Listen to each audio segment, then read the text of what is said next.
You're listening to Slasher Radio.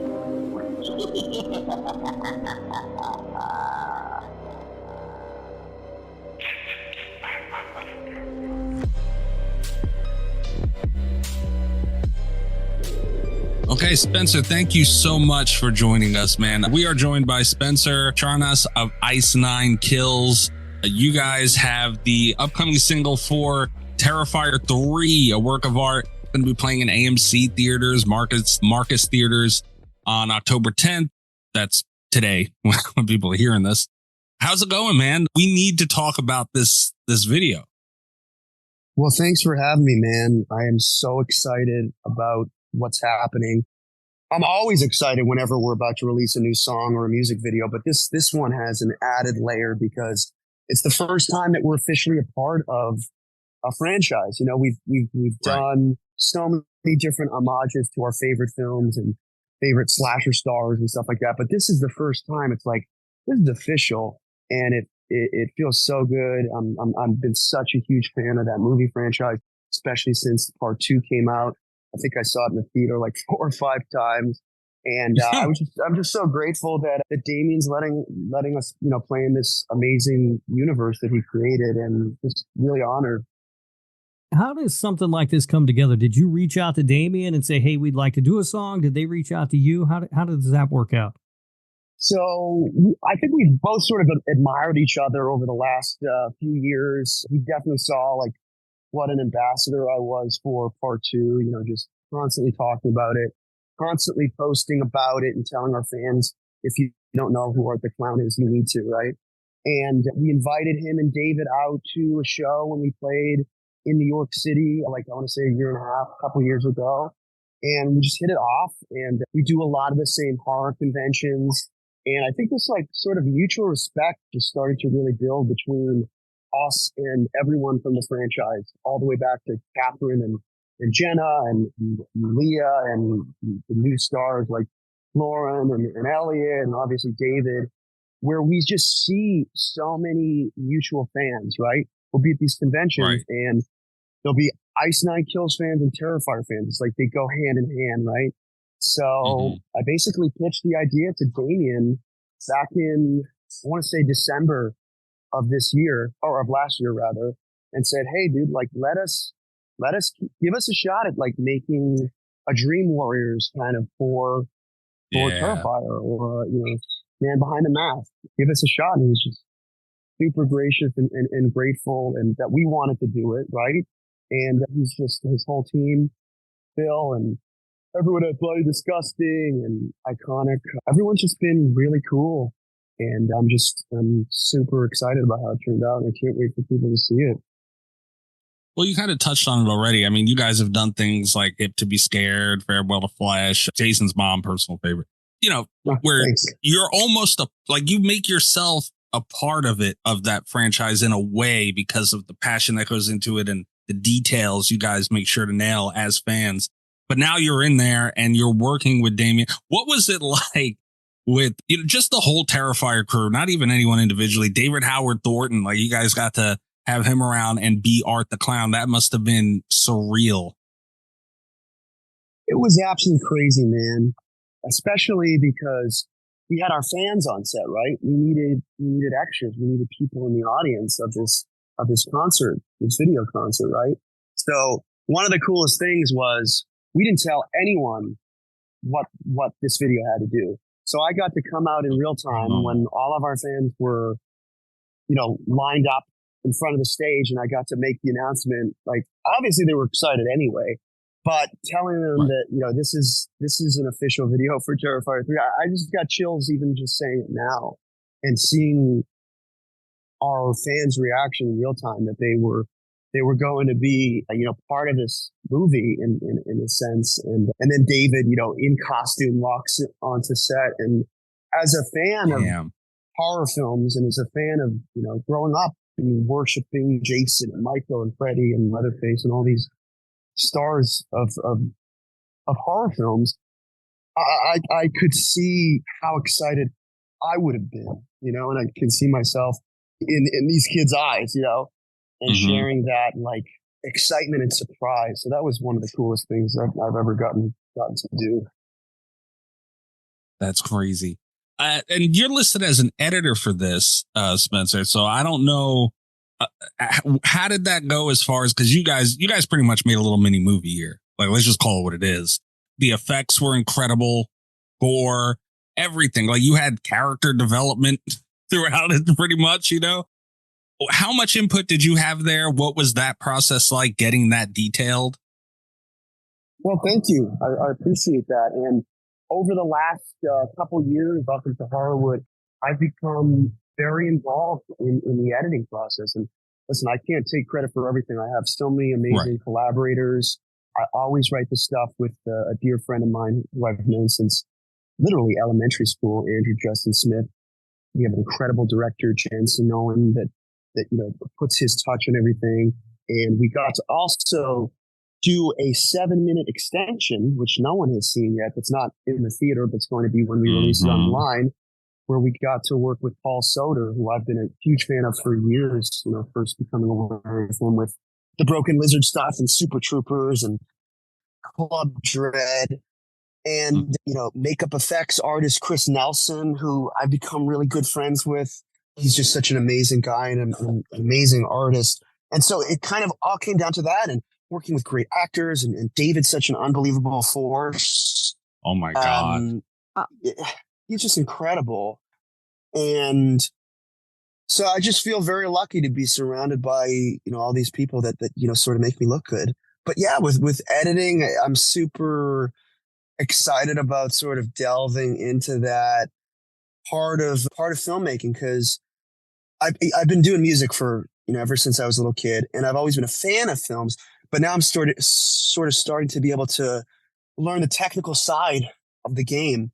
And yeah, it's very cool to see how much can be changed in the editing room, and how going to, lingering on a frame, just, a split second longer can change the entire feel. So I'm very excited to continue to hopefully build that skill and become that. And doing your own thing too, man. Like, that's the beauty of it. Like, you can, like, that, it comes through so much where, like, you guys just don't give a fuck and you're going to do what you want to do, period. And you're getting in there and doing it yourself and putting your vision out there. Well, how do you, I don't know quite how to ask the question, because you guys did some crazy shit in here. Like, this was a loud music video. What is it like being able to fully be you? And also the Terrifier guys letting you do that, trusting you to do that. It's absolutely insane, man. The thing that we deal with is kind of like the new MPAA is YouTube, right? You know what I mean? Yeah. And this time we just decided, fuck it. We're not going to do an edited version. We're not going to bow to that stuff. And it just felt good to let loose and not worry about, like, what can we show here? And, maybe it'll hurt the views, right? Maybe we won't get as many views, but I think what we care about is doing the art, pun intended, justice, and thinking more about the long game and creating something that people who love Terrifier are going to remember and hopefully associate with the film forever. And just kind of go in the distance, because that's what Damien and this whole team do. They're not afraid. They're fearless when it comes to doing what they want to do creatively. And I think that's so important. And I think so needed in this day and age, where I think people are kind of afraid to let loose a little bit, especially with violence. And I'm always of the frame of mind that, like, these movies, these horrible things that you see on the screen, they don't negatively impact society. And I see it firsthand by meeting all these people at conventions. And yeah, they're wearing a shirt with a person torn open from head to toe, and they're the nicest people I've ever met. I love that you mentioned Dokken and Alice Cooper and stuff, and the songs that they did in the 80s for those films, because those artists are sort of forever associated with those. And it feels like it's been a long time since we've had a song like that and an artist that's going to be associated with something. And I think, having listened to this song just the one time and watching the video, I think you guys have delivered something here that's going to mean that now Ice Nine Kills is associated with Terrifier for, the long haul. So hopefully you're okay with that. Man, to me, it's like the greatest compliment, to be officially associated with a franchise that I think is so special, and to me, it's a return to what I loved about the 80s, about those films. And it's just, I can't say it enough. It sounds trite and it sounds generic, but like, I'm just very honored and grateful for Damien for letting us do that. This isn't some small horror movie. This is something that people hold really near and dear in terms of slasher movies, and the way he just kind of trusted me to not F it up, so to speak. And everyone, as I said, like everyone involved was so cool. We rightfully so, Damien has to protect this thing that he created. So Phil, the producer, who's a wonderful guy, we flew him out to be on set to make sure that we were doing things that we weren't wasting our time with, because he knows what Damien wants. Right. And we had her out who did the Art the Clown makeup in Terrifier 3 to make sure that we got the makeup just right. And Olga, who did the Art the Clown costume, and working hand in hand with Chris Nelson, who's just an amazing special effects guy and pulled off some incredible stuff and some kills, only in a 2-day shoot. You would think that this video took like a week to shoot, but we crammed all this stuff into 2 days. And just really, I'm really, this looks like it took months to shoot. That's crazy. Like, honestly, the amount of work that went into it, like, wow, that's crazy. Oh, thank you. It was a wild ride. Was it hard to focus? Like, I imagine it would be really hard to play music and just see Art the Clown hanging around in the back. And you were prepared for it. Like, I imagine some of the extras were shocked and, distracted. Oh man, like, yeah, for me, it was like, and I assume for everybody else on the set, like just a surreal environment. Right. And I know, like, especially some of the actors like Jose, who's just a fantastic guy and a great radio DJ for Sirius XM. He was unbelievable in the video. He playing himself, and he's so natural on camera. And I know what a huge fan of Art and Terrifier was. So he told me like it was like the greatest day of his life. To be killed by Art the Clown was like a real moment for him. And Richard Christie from Sirius XM, and Vinny, who also is like a program director for Sirius. All of them are huge fans. And so to put people who love something in a video, I think, or a movie or film or whatever, I think is something unusual. Oftentimes actors in films, they're not necessarily horror fans, right? They're, they're looking for the next job, and they might be a great actor, but I think it's more likely than not, with how competitive the entertainment industry is, like, people take a job whether they like the genre or not, right? Mm-hmm. It's a paycheck. And so to be able to be on a film set, and that goes for extras too, right? I've heard stories about these films where I spoke with someone, I'm like, oh my God, you were an extra on that. What was that like? I mean, that's like one of my favorite, like, it's awful. I don't want to do this. So we're in a scenario where everyone wants to be there, right? No one is clocking in and being like, okay, well, what time does this end? And that goes for everyone, from the extras to the stars to, the person in charge of catering. Everyone wanted to be there. And I think even David mentioned to me like how cool that is, that people were just pumped. And we always, as a band, feed off the energy of the crowd, right?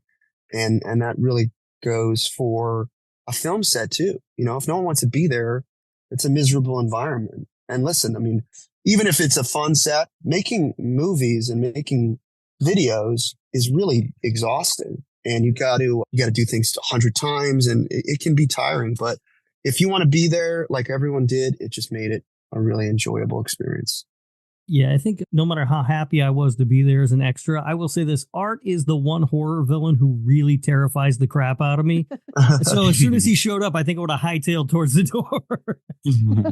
He is so scary. I don't know what it is. It's also the way David portrays him, right? The mannerisms and stuff. It really does freak me out. He really is an incredible actor, and I've seen him and got to know him over the last couple of years, and he does amazing voices. You know, he does character voices, and he's like a Jim Carrey kind of.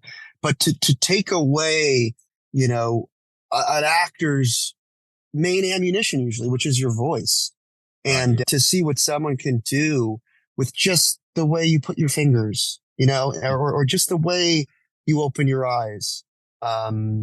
He's just incredibly gifted, and he was born to play this part. And it's just been a lot of fun to watch him and to see him at conventions. You know, we just had him at Silver Screen Con. We had so many people from Terrifier at the con, Damien and Lauren and Elliot and David and just seeing their lines, you know, this is like insane. And David told me that this was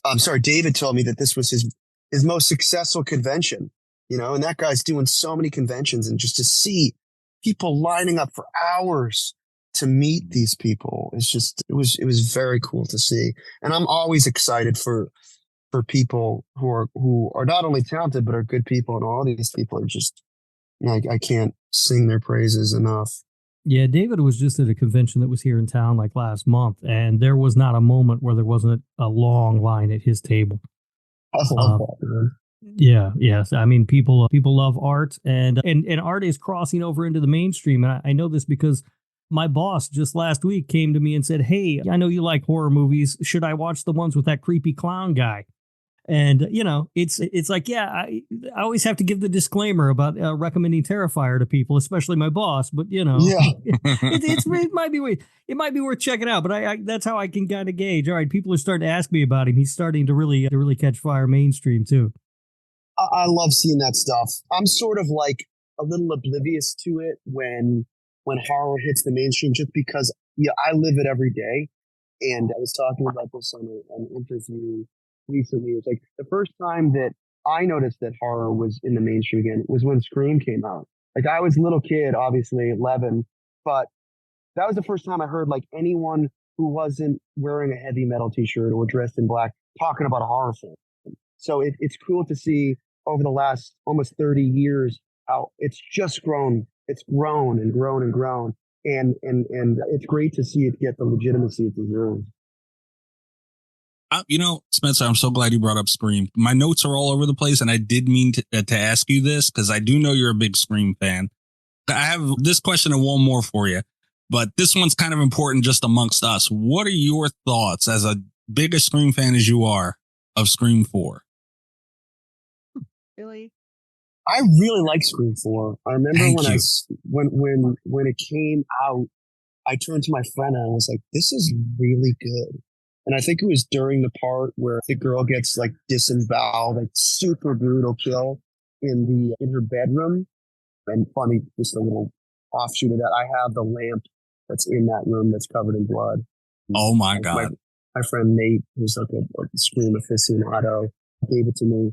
And I really like it. I think it was underrated. I was really disappointed that it didn't perform at the box office in some talking parrot cartoon or beat it or something. I'm always the guy that's like, that wants these films to do well. And I really liked it. I thought the opening was so clever. It was sort of like my favorite opening since the original. Just that, like, you know, they keep pulling out to reveal that it's a movie and a movie and a movie. And I think that Emma Roberts is incredible in that reveal. I thought it was like one of my favorite reveals since Billy and Stu, and how she just like Fight Clubs herself. Yeah, I mean, I'm glad to see that over the years it's I think gained more of an audience and has emerged as a fan favorite. I think. You know, other than I'm so happy to hear you say that. So happy. It's a battle we have amongst the show. I hear a lot of crap about Scream 4, and I stand by it. This is really the forum you've chosen to air out show laundry right now. Absolutely. Yeah, It's unfortunate when it doesn't go my way, but Spencer's on my side, so I'm good with it now. I got you, man. And I'll tell you, whenever we go to Ann Arbor, we go and seek out some of those filming locations, and that's always fun, man. I heard you do that when you're on tour. Yeah, what's the coolest location you've been to? Oh man, I mean, when I was a little kid, I remember the craziest thing was being in LA and driving, on, I guess it's the Sunset Strip. It's off Sunset. You take that left. You'd be at the Whiskey, right? And then in 10 minutes you're in Haddonfield, right? You're on that street with the Strode House and the Wallace House, and so that was like I think that was the first. That must have been the first horror filming location that I ever saw. I think the craziest experience in terms of filming locations is when we were lucky enough to be involved, to bring back to my friend Nate and his business partner, Anthony Massey. We got to do an event at Stu's house from Scream. Nice. We got to be a part of something that was called Scream Comes Home. And I think that was the first fan event at that house. I think since then there have been several, but this was the first one. I think it was the first time it was sort of open to a private event for Scream fans. And I just remember walking that house, and I've been to so many locations, but this one felt like you were in the movie. The house was laid out exactly as you picture it. It didn't seem like anything was really quote unquote Hollywooded. You know how they change a corner to make it look like this. It felt like you were in the movie, and we got to play in the garage. We did like an acoustic set in the garage where we played Bird Brain, Youth of America. And it was just like, it was an amazing experience. And just looking at like little details, like I was in the garage and I pulled out the scene, and just like little details that I don't know if anyone else would give a shit about, but like there's a yellow sticker that's on the garage door. It's like the garage company repairs or whatever. And that sticker's still there. So it's just like, for someone who's such a big fan of that stuff, that was probably the craziest one ever.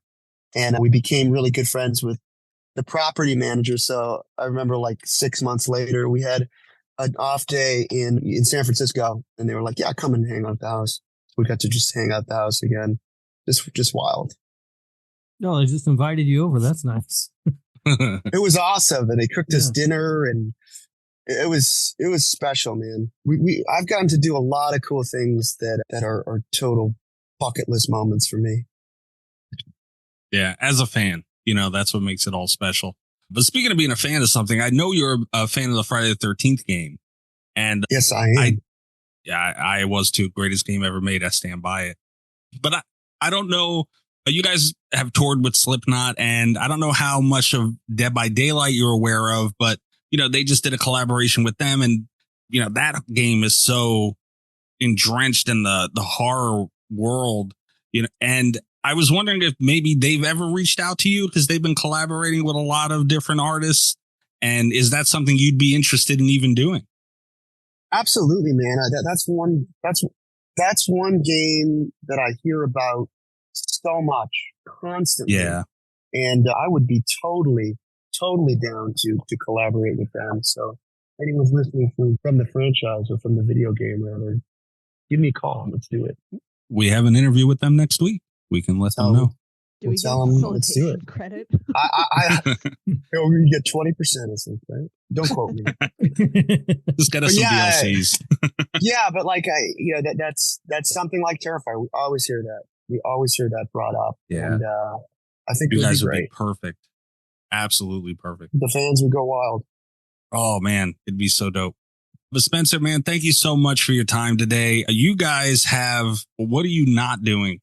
By the time this drops out, you would have been already at Monster Mania Con. You guys are getting ready to go to Australia for tour dates. What do you got going on? Let everybody know where they can find everything, where they can find you and all that stuff.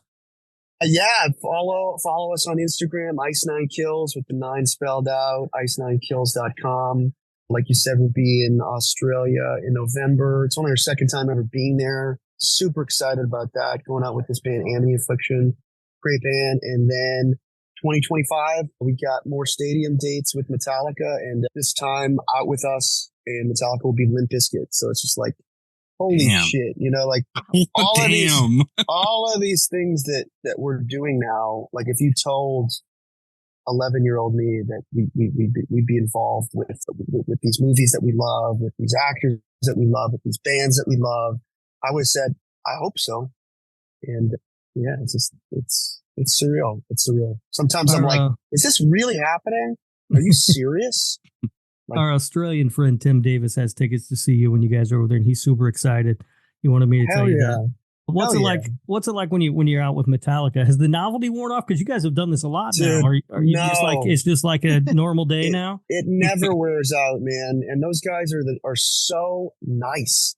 They're so cool. They've treated us with nothing but respect and admiration. This past weekend was particularly poignant because Five Finger Death Punch unfortunately didn't get to play. It's usually us, Five Finger, and then Metallica. And Ivan, he broke his ribs at another show. And sending lots of love, Ivan. They're a great band. But because they didn't play, Metallica had us play an hour right before them. And usually, you know, when we play, it's in the daytime, kind of, it's still light out. And this was in the dark. And, you know, we're a band not made for the daytime, you know? So it was because we were playing closer to when they played, the stadium was packed in Mexico City. And we probably played to like 50 to 60,000 people in the stadium right before one of the greatest bands of all time hits the stage. And it was just, you know, a moment I'll never forget. And I can't thank those guys enough for giving us that opportunity. There's so many bands out there. There's so many great bands that are probably better than us. And for whatever reason, we got really lucky and they seemed to like us. So it was incredible. And I can't believe we're going out with them again. Nice. Well, Spencer, we appreciate your time, man. Thank you very much. Everything you do for the genre, like you guys bust your ass and your passion, you can feel it. Thank you. We appreciate your time today, bro. Yeah, thanks for having me, man. Thanks for having me. It was a pleasure to speak with you guys.